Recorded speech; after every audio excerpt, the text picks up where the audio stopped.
7장 13절로 17절까지 말씀입니다.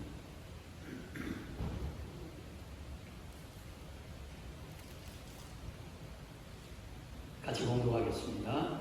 이에 블레셋 사람들이 굴복하여 다시는 이스라엘 지역 안에 들어오지 못하였으며 여호와의 손이 사무엘이 사는 날 동안에 블레셋 사람을 막으시매 블레셋 사람들이 이스라엘에게서 빼앗았던 성읍이 에브론부터 가드까지 이스라엘에게 회복되니 이스라엘이 그 사방 지역을 블레셋 사람들의 손에서 도로 찾았고 또 이스라엘과 아모리 사람 사이에 평화가 있었더라.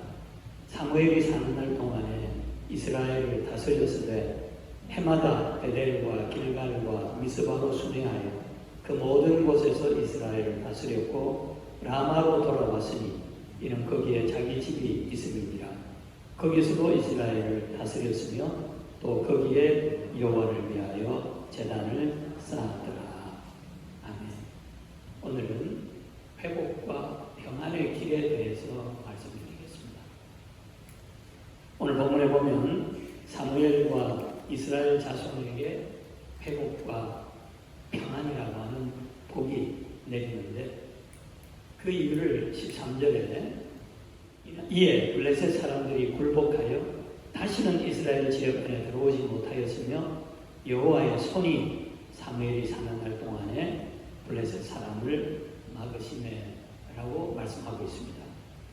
그러니까 회복과 평안의 길은 가장 먼저 여호와의 손이 함께 하시는 것이다 라고 하는 말씀입니다. 여호와의 손이 함께 하실 때 회복과 평안이 따라오게 되는 것이죠. 여호와의 손이 사무엘이 사는 날 동안에 블레셋 사람을 막았다 그랬습니다. 블레셋이 하나님의 손맛을 보고 다시는 침략해 올 수가 없다는 것이지요. 그러나 하나님의 손이 이스라엘과 함께 한 데는 그만한 이유가 있었다라고 하는 사실을 우리가 놓치면 안 됩니다. 사무엘은 이스라엘의 마지막 사사이면서 동시에 첫 번째 선지자였습니다. 영적 암흑기인 사사시대를 지켜보았던 사무엘은 나라의 개혁, 특히 영적 개혁에 몰두했습니다. 그때 상황을 성경은 이렇게 기록하고 있죠. 3절, 4절 말씀입니다. 사무엘이 이스라엘 온 족속에게 말하여 이르되 만일 너희가 전심으로 여호와께 돌아오려거든 이방신들과 아스다롯을 너희 중에서 제거하고 너희 마음을 여호와께로 향하여 그만을 섬기라. 그리하면 너희를 블레셋 사람의 손에서 건져내시리라. 이에 이스라엘 자손이 바알들과 아스다롯을 제거하고 여호와만 섬기니라 그랬습니다. 지금 오늘 본문의 상황이 바로 지금 이런 상황입니다. 사무엘이 영적 개혁을 위해서 온 백성들에게 모든 우상을 다 제거하고 마음을 여호와께로 향하여 그만을 섬기라 그렇게 당부했습니다. 그랬더니 백성들이 실제로 모든 우상들을 다 제거하고 여호와만 섬겼다 라고 하는 것입니다. 이게 오늘 본문의 배경입니다. 그뿐이 아니었습니다. 자, 그러니까 사무엘이 온 이스라엘을 미스바에 모이게 해가지고 거기서 종일토록 금식하며 회개 기도를 드리도록 했습니다. 전심으로 마음을 당하고 물론 우상들을 다 제거한 후에 전심으로 마음을 하나님께로 두고 하나님을 섬기기로 그렇게 모두가 결단을 했어요. 그런 다음에 그걸로 끝난 것이 아니라 하루 온종일 미스바 그 들판에 모여가지고 함께 회개하면서 금식 기도를 한 것입니다.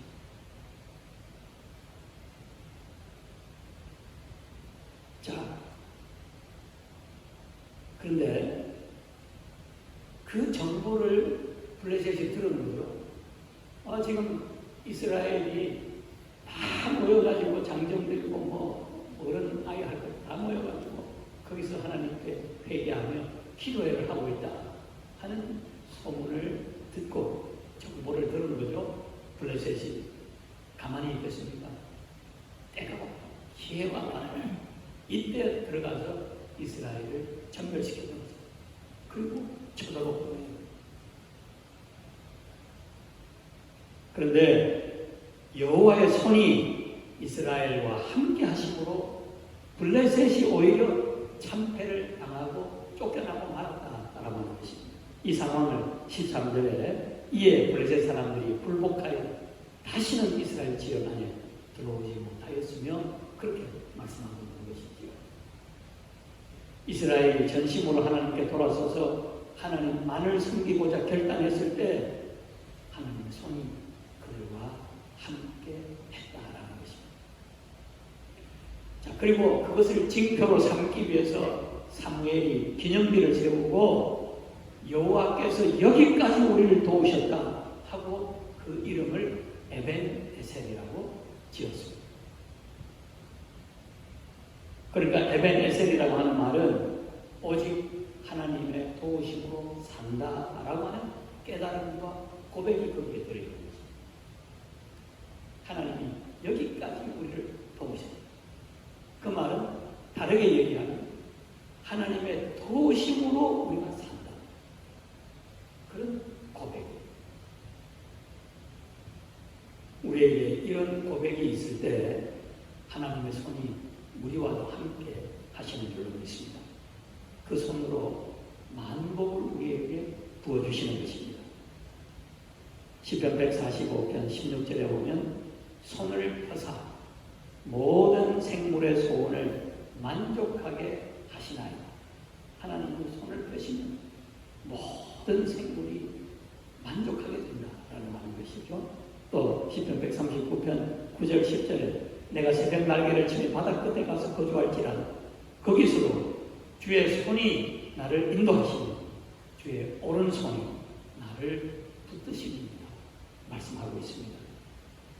환난과 시련이 오고 원수 마귀의 세력이 아무리 강하다 할지라도 오로지 하나님의 도우심을 바라며 내 마음이 하나님께로 올려질 때 하나님의 손이 나를 지켜주신다는 확신을 가지고 살아갈 수 있기를 바랍니다.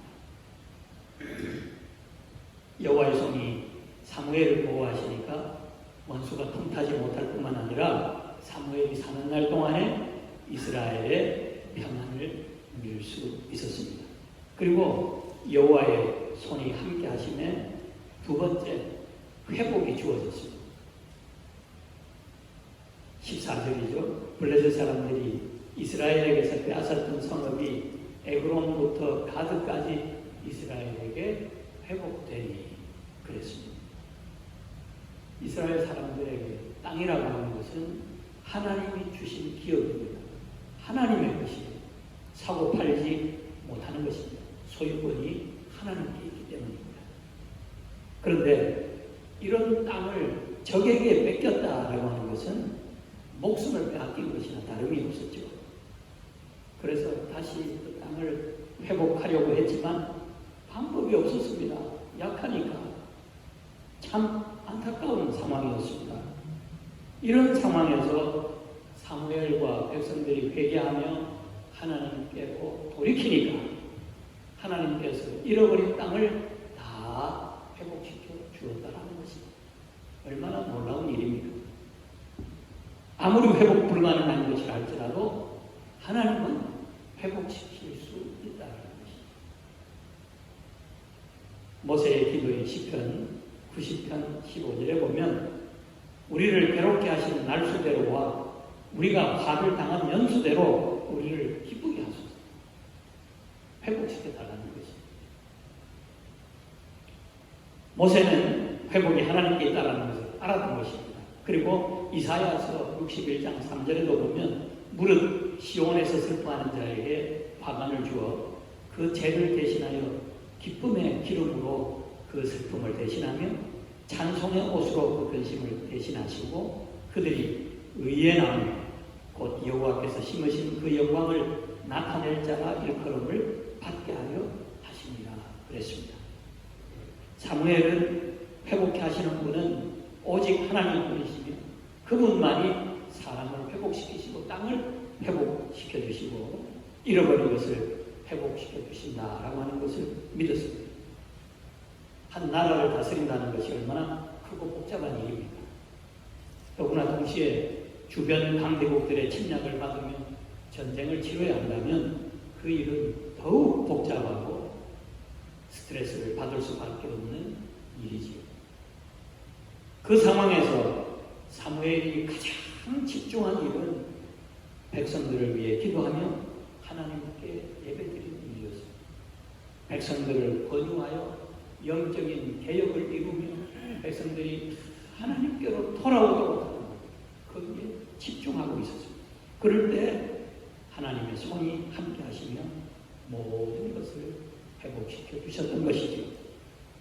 사랑하는 여러분, 여러분이 잃어버린 것 때문에 마음 상하지 마십시오. 그걸 해결하기 위해 사람을 상대로 싸우지도 마십시오. 더구나 사람을 의지하여 사람에게 기대지도 마십시오. 진정한 해결은 내 힘으로 발붙이는 것이 아니라 전심으로 하나님께로 돌아서기만 하면 됩니다.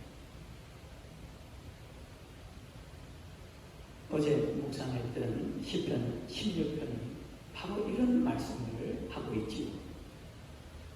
다윗이 지옥에 버려져 멸망될 것 같은 죽음의 위기 속에서도 하나님이 나를 지켜주소서 내가 죽게 피하나이다 하고 기도하고 있습니다. 여러분, 죽으면 끝장입니다.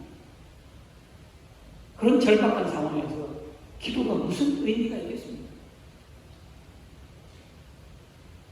살기 위해 한 번이라도 더 발버둥치는 것이 낫지 않겠습니까?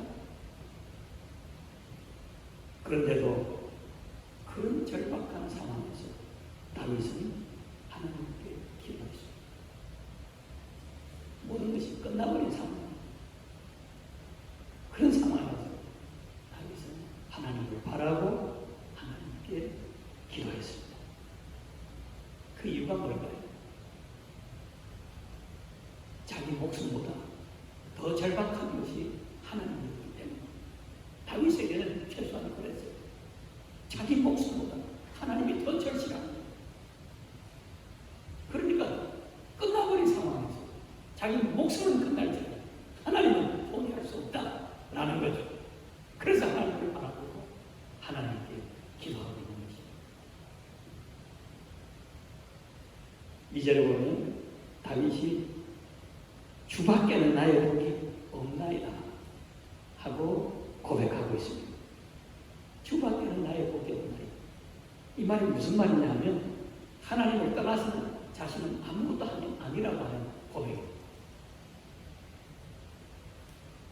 명예도 행복도 목숨까지도 다 잃어버려도 하나님은 잃어버릴 수 없다라고 하는 고백입니다. 그래 그는 그 고통 가운데서 하나님께 피하여 기도했던 것입니다. 단순한 일이 아닙니다. 이 믿음을 우리가 본받아야 되고 이 믿음을 가지도록 우리가 기도해야 하는 것입니다. 하나님이 함께 하시기만 하면 자신은 모든 것을 다 가진 것이나 다름이 없는데 그 이유는 하나님이 다윗의 전부이시기 때문입니다. 그렇게 다윗은 자신의 전부이신 하나님께 자신의 전심을 드렸던 것입니다. 그러니 하나님이 그토록 다윗을 마음에 들어 하셨고 그를 높이 세워주셨던 것입니다. 여러분도 이 어려운 시기 하나님 앞에 나와 예배드리며 여러분의 전심을 드림으로 여호와의 손이 함께 하셔서 여러분의 가정과 사업과 건강과 모든 인간관계를 회복시켜 주시기를 바랍니다. 마지막으로 여호와의 손이 함께 하심에 세 번째 이스라엘의 평화가 주어졌습니다. 14절입니다. 또 이스라엘과 아모리 사람 사이에 평화가 있었다. 그랬죠. 아모리 족속은 이스라엘과는 역사적인 원수관계였습니다. 그런데 강력한 블레셋이 대하는 것을 보면서 아모리 사람들도 다시는 이스라엘을 침략할 생각을 하지 못했던 것입니다. 사무엘이 사는 날 동안에 두 나라 사이에 평화가 있었습니다. 사무엘이 하나님의 도우심을 바라고 하나님을 전심으로 의지할 때 평강의 하나님이 그 땅에 평안을 주셨던 것이지요. 바울 사도도 똑같은 말을 하고 있습니다. 빌립보서 4장 6절 7절 말씀입니다. 아무것도 염려하지 말고 다만 모든 일에 기도와 간구로 너희 구할 것을 감사함으로 하나님께 아뢰어 그리하면 모든 지각에 뛰어난 하나님의 평강이 그리스도 예수 안에서 너희 마음과 생각을 지키시기. 이 땅의 삶이 염려와 걱정으로 가득 차 있지만 그럴수록 기도와 간구로 감사로 하나님께로 돌아서라는 것입니다. 모든 염려를 내려놓고 전심으로 하나님께로 돌아서서 하나님을 향해 올라가라는 것입니다. 땅 때문에 염려하며 걱정하며 땅에 묶여버리지 말고 그럴수록 하나님 바라보고 하나님을 향하여 올라가라는 것입니다.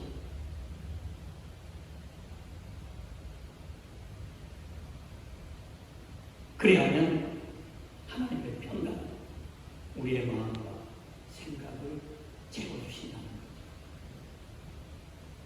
이걸 우리가 경험하면서 살아갈 수 있기를 바랍니다. 성경에 보면 하나님을 향해 올라가는 삶을 어디에 비유를 하고 있죠? 독수리에 비유를 하고 있습니다. 이사야서 40장 31절입니다. 오직 여호와를 앙망하는 자는 새 힘을 얻으리. 독수리가 날개치며 올라감 같을 것이요 말씀하고 있습니다. 독수리는 독수리만의 세계가 따로 있습니다. 먹이를 찾아 땅을 향해 낮게 비행할 때도 있지만 찾으면 다시 저 높은 곳을 향해 올라갑니다. 온갖 잡새들이 범접하지 못하는 자기만의 세계가 있기 때문에 오르고 또 오릅니다. 아무리 바람이 거세다 할지라도 그럴수록 독수리는 그 바람을 타고 더 높이 더 빨리 올라갑니다. 마침내 구름 위로 날아 올라가서 하늘의 고요와 평안을 누리지.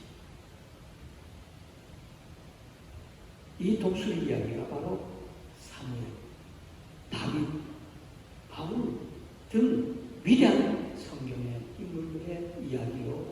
또한 오늘 우리 믿는 자들의 이야기이기도 합니다. 올라가고 또 올라갑니다. 문제가 복잡하고 어려울수록 더 힘껏 올라갑니다. 그래서 마침내 세파를 초월하여 구름 위 하나님의 품에 안길 때까지 오르고 또 오르는 것입니다. 이게 신앙이요, 이게 인생이요, 이게 행복이요. 사랑하는 여러분, 올라가면 행복이 있습니다. 먹을 것을 찾아 헤매다 보면 까마귀뿐만 아니라 온갖 잡새가 다 날아듭니다. 염려와 근심, 시기와 질투, 허영과 교만. 그러나 우리의 도움이 되시는 하나님을 향해 올라가고 또 올라갑니다. 세파가 거세게 불수록 더 높이 올라가노라. 까마귀들이 더 이상 따라올 수 없습니다. 하나님의 품에 안겨서 구름 위의 평안을 누릴 수 있는 경지가 열리는 것입니다. 사무엘은 평생을 그 경지를 향해 올라갔습니다. 결국 그는 하나님의 사람이 되었고 전쟁의 와중에서도 하나님의 품에 안겨 기도할 수 있었고 하나님의 손이 함께 하셔서 그의 기도에 응답해 주시는 행복한 사람이 되었습니다.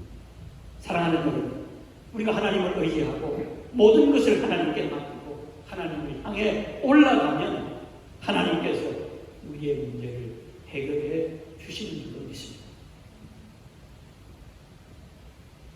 졸지도 주무시지도 않으시고 우리를 돌보시는 하나님만을 의지하고 하나님을 향해 마음을 다해 올라가노라면 반드시 하나님께서 그 손을 펴셔서 우리의 잃어버린 것들을 회복시켜 주시고 우리의 삶에 평안과 참 행복을 가져다 주실 것입니다.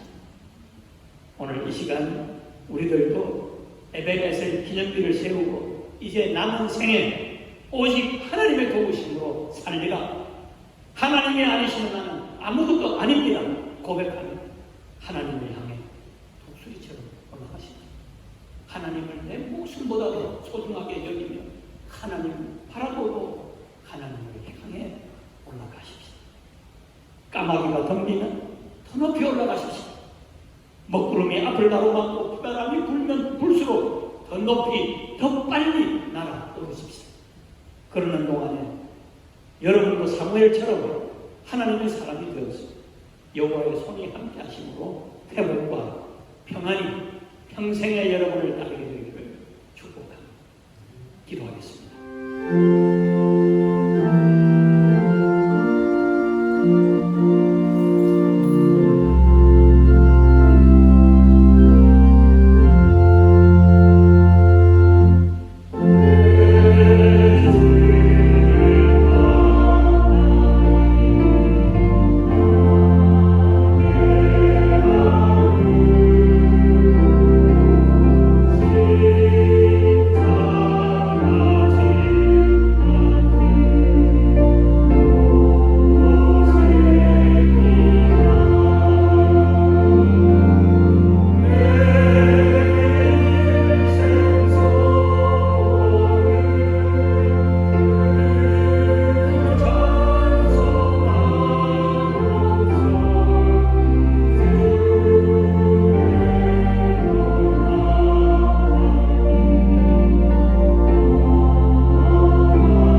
오늘도 저희에게 다가오셔서 회복과 평안의 길을 말씀해 주시니 감사합니다. 하나님의 은혜 감사하며 정성을 다해 이 예물 드리오니 기쁘게 받아주옵시고 바치는 심령들을 축복해 주셔서 하나님을 향해 올라가는 복된 삶 살게 하여 주시옵소서. 지금은 예수 그리스도의 은혜와 하나님의 사랑과 성령님의 교통하심이 하나님을 향해 올라가는 삶을 살고자 다짐하는 성도들 위해 함께 하시기를 축원하옵나이다.